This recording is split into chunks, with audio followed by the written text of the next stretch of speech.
أنا مستهدف من طرف ناس بارعين في قلب الحقائق وفي يعني تزوير الألفاظ. أنا ساعة في تصريحاتي عمرت ما تكلمت لا على الجنوب ولا على الشمال.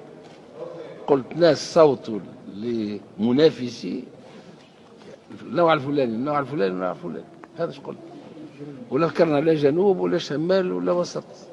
توا وليت احنا الناس هكا يهيجوا في العباد في الوقت اللي الجنوب لو كان يعرفوا شكون هو اللي يدافع عليهم هو انا مش واحد اخر.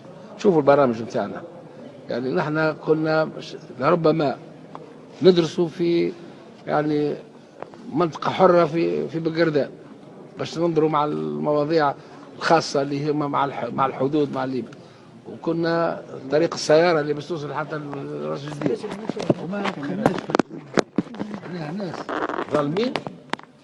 وجماعة الجنوب نقول لهم حلوا القرآن حلوا الكتاب الكريم تلقاو يعني فبدل الذين ظلموا قولا غير الذي قيل لهم. تكليف رئيس الحكومة تروح راس يلا رئيس الحكومة انت نقرا في القرآن ما تحشمش.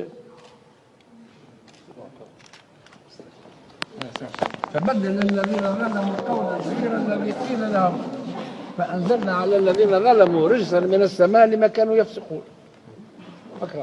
أما فيما يخص رئيس الحكومة هاو يا أخي ايش يقولوا لهم الحوار الوطني هو اللي مش يقرر، اللي مش يقرر احنا باش نمشوا فيه.